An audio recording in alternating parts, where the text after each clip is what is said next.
I stayed at a small two-bedroom Airbnb during last year's holiday. The place was on the way to another Airbnb where I would spend most of the vacation. It was more like a rest stop for a night. The place was clean and empty as expected when I arrived. I went around the entire house to check it before bringing in my suitcase and sitting on the couch. It was around 8 p.m. at that time. As I sat somewhat drowsy, the doorbell rang, startling me awake. I looked at the front door with confusion and concern.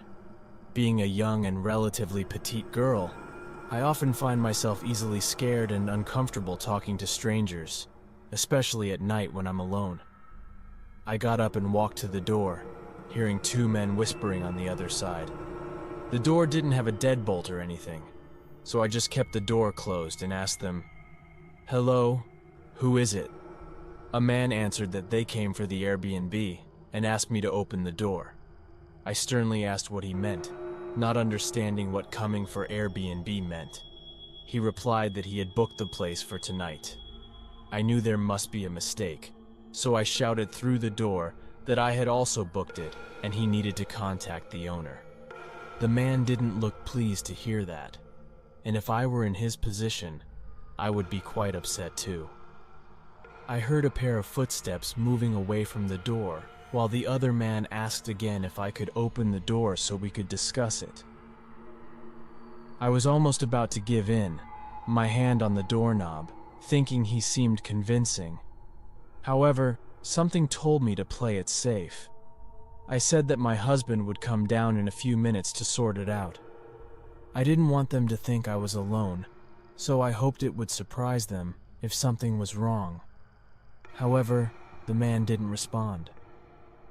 I waited another minute because I didn't hear footsteps moving away, but then I opened the short curtains to the side and looked out of the small window. The man I had talked to earlier was facing his car parked in the driveway, and next to it was something very frightening. A group of perhaps 5 people standing farther along the driveway, hiding as if waiting for a signal. They all wore face coverings, and I couldn't see the other side of the door, but I assumed there were more people there. Knowing that this could very likely be a gang because of the city I was staying in, I was genuinely shocked. I stepped back from the door, in total panic, trying not to almost cry. Then I went to the room to grab my phone and called the police. I could hear footsteps around the house, like being surrounded by a pack of wolves that could break a window and get in at any moment. I brought the phone into the bathroom and dialed 911, trying to stay calm as advised by the operator. The operator also asked me to stay calm and quiet as they were sending help. They would be there in a few minutes. I kept talking to the operator, still hearing footsteps outside the house, until the horrifying sound of wood bending and then breaking came from the front door. Now I was crying heavily, trying to muffle my mouth with my hand. I listened as a group of people rushed in, opening doors and closets before one approached the bathroom door and tried the handle. "Come out!" he shouted, then left. The group continued to ransack the house, but sirens were heard in the distance, and they started rushing out of the place. They were all gone by the time the police entered, and all my belongings were gone, as well as my car window being smashed and robbed. One of the officers sat with me to discuss some details, and he told me they'd been dealing with issues involving large groups or gangs robbing houses lately. They didn't think the main goal was to harm residents, but rather to rob them of everything. That might be why they left me alone in the bathroom, knowing I wasn't a threat. Although their intention might not have been to hurt me, it was still very frightening. I know this might have little to do with me staying at Airbnb that night, but it has made me extremely anxious every time I stay at an Airbnb since then.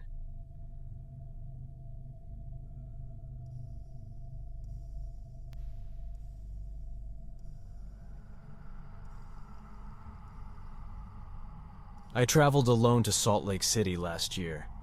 I had never had many opportunities for vacations before, and when I did, it was always with family. This was the first time I would truly enjoy my time in a different place entirely on my own. I searched for hotels and Airbnbs in the area, and surprisingly, Airbnb was much nicer and more affordable. However, most of the cheaper options were a bit far from the city. Nevertheless, since I was driving on my own, I didn't mind traveling a bit to the city and chose a reasonably large Airbnb. It was small, but the kitchen and bedroom were nice, which was what I really cared about. I arrived there at 6 a.m. on a Sunday. The owner sent me the code, and I brought all my belongings inside. The place was really nice, much better than the small apartment I shared with a roommate. After bringing all my stuff in and getting everything set up, I sat on the couch and turned on the TV. The journey had been 10 hours long, so I hoped to relax all night and enjoy the quiet. I fell asleep quickly, but it was only around 7 a.m. when my body woke me up a few hours later. It was already past 10, and the TV was still on. I grabbed the remote and turned it off, then got up to get a glass of water before heading to bed. As I walked from the living room to the kitchen, I felt a strong, cold breeze sweeping over me. With tired eyes, I looked to my right and saw the front door wide open. My eyes widened and my heart raced. I stared at the door for a moment, then looked around the room. I knew I had closed and locked it, so this really freaked me out. I walked to the door and closed it gently, listening attentively for any sounds inside. For reference, I'm not the biggest guy in the world, but I'm tall and in good physical condition. So unless the intruder had a firearm, I was confident I could fend them off. Remaining calm, I took a kitchen knife, walked from room to room, checking every corner of the house. No one was there. This just confused me more, and I texted the homeowner, asking if anyone was supposed to come that night, explaining what happened. However, it was late, so I didn't expect an immediate reply. I went to each door, locking each one, then checked the house again. Though more aware than before, I was still very tired. I went to bed and fell asleep without any issues. When I woke up, though, I was much less at ease than before. I heard something from outside, not from outside the house, but from outside my bedroom door. I didn't know what to do and was somewhat frozen, waiting for the person outside the room to do something first.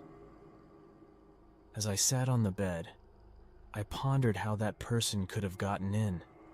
The only person who would have the door code was the homeowner. So honestly, at that point, I was sure it was them. This gave me more courage, thinking it was just a weird person who liked to spy on people staying at their Airbnb. I got up from bed, still not hearing anything else, and grabbed my phone from the bedside table to call the police. I might have made too much noise because almost immediately someone started running away from the door towards the front of the house. It just made me even more scared, knowing that the intruder had been standing right next to the bedroom door the whole time. I called 911, but by the time the police arrived, nothing else had happened. The person was gone. I found a hotel to stay in for the rest of the vacation. But the crazy part was that the Airbnb owner refunded me because he could prove it wasn't him. He was genuinely concerned about it, and he turned out to be a very nice older person. It was creepy enough when I thought it was the owner, but knowing it was a stranger made everything worse. I don't know how they got in, or why they were stalking me, but it still gives me chills when I think about it. The part that bothers me the most is waking up and seeing the front door open. Now that I know someone was actually inside the house, it means they came in and saw me sleeping on the couch, then proceeded to do whatever they came for. It's really disturbing and scary and makes me never want to Airbnb alone again.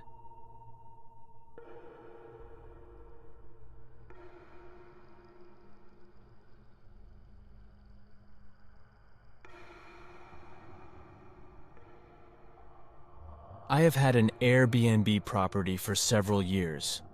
but I stopped due to the pressure it caused in managing it while maintaining my main job. One of the advantages of using Airbnb compared to traditional renting is the opportunity to earn more money if your property is frequently booked, especially in a popular vacation destination. Initially, my wife and I were enthusiastic, but as more people booked our house, the demands increased. We had to keep everything running on schedule, hire cleaning services after the first guest left and before the next one arrived, and ensure quick responses to their messages and emails. Everything went smoothly for a few years, until we had an experience with what we thought was a young couple staying in our house, as usual. Typically, I would send them the door code, and I would hardly see them after they informed me they were inside and everything was fine. I rarely spoke to guests other than a few messages, usually when they arrived and when they left, and sometimes occasional questions about the house. However, when 9 p.m. arrived and I was almost ready to sleep, I received a message from the young man staying in the house. The message was short, stating that the water was not working in the house. Of course, I apologized, although I didn't understand how that could happen. However, staying in a house without water was unacceptable, so I knew I had to fix it immediately. I asked if I could come check it quickly so I could call someone to fix it tomorrow morning. He agreed very politely, and I drove there a few minutes later. When I arrived, I saw 2 cars in the parking lot. At that point, this wasn't necessarily a sign of danger, but rather something odd since it seemed like a young couple on a one-night vacation. So I didn't understand why they rented 2 separate cars. I approached the front door, knocked, entered the code, and went inside. Music. It was very silent. I expected them to be waiting for me, but they were nowhere to be seen. Maybe I should have looked around first, but I was tired and just wanted to get this done. The first thing I checked was the main water valve to ensure there were no leaks or floods. I went to the basement and headed to the valve. Everything seemed normal. No water anywhere or signs of damage. I was puzzled, but then I played with the valve and immediately heard the sound of water flowing again. I turned the valve more, realizing that it had been manually shut off completely. I stayed in the basement for a few minutes trying to understand why this was done before I started feeling very uncomfortable, especially since I didn't even see the people when I entered the house. I can't imagine it being done by anyone other than those staying there, which means they were trying to make me come intentionally, or maybe give them a discount for the inconvenience. I decided to leave the place and take my car, then try to contact them again, just to be cautious. I walked towards the stairs when I heard the basement door open, followed by a few footsteps. When they reached the bottom, there were 3 men standing there. "Is it fixed?" one of them asked, sounding like the same guy who spoke on the phone, although all these men were much older than the young man I thought was staying there. I told them it should be working now, and that the valve might have been too tightly shut manually. I tried not to blame anyone, as the situation made me feel very uncomfortable. I just wanted to get out of the basement and away from these people. They just stood there, not saying anything after that. "Let us know if you need anything else," I said, walking between them trying to reach the stairs. They still stood there, staring at me without saying a word. As I passed the 3rd man standing closest to the stairs, I saw a gun tucked into the back of his pants. I felt somewhat panicked and walked a bit faster towards the stairs, but they didn't follow me.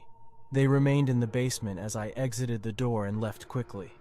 When I got home, I woke up my wife and told her what happened. She convinced me to call the police to check on them. They weren't the people we thought were staying there, and the situation was very strange, so it felt right to involve the authorities. We waited about 20 minutes before receiving a call from an officer stating there were no signs of anyone in the house and that he might need me to unlock the door. I gave him the access code and he called back 20 minutes later saying there were no signs of anyone there. The next day, we found out that the card used by the man was a stolen card, and after searching the house, we discovered some expensive decorations and stolen household items. It seems there was never a young couple staying there. The only thing that couldn't be explained is their plan with the non-functioning water. I think they might have wanted me not to charge them for their stay so they could use the stolen card for a longer time, or they planned to rob me at gunpoint. But then I wonder why they didn't follow me. 3 dangerous and unknown men blocked my exit in the basement after leading me into a trap, and they just let me go. It doesn't make sense to me. After that, I never went to the house when guests were there, and a few months later, we stopped using Airbnb and only rented out the house.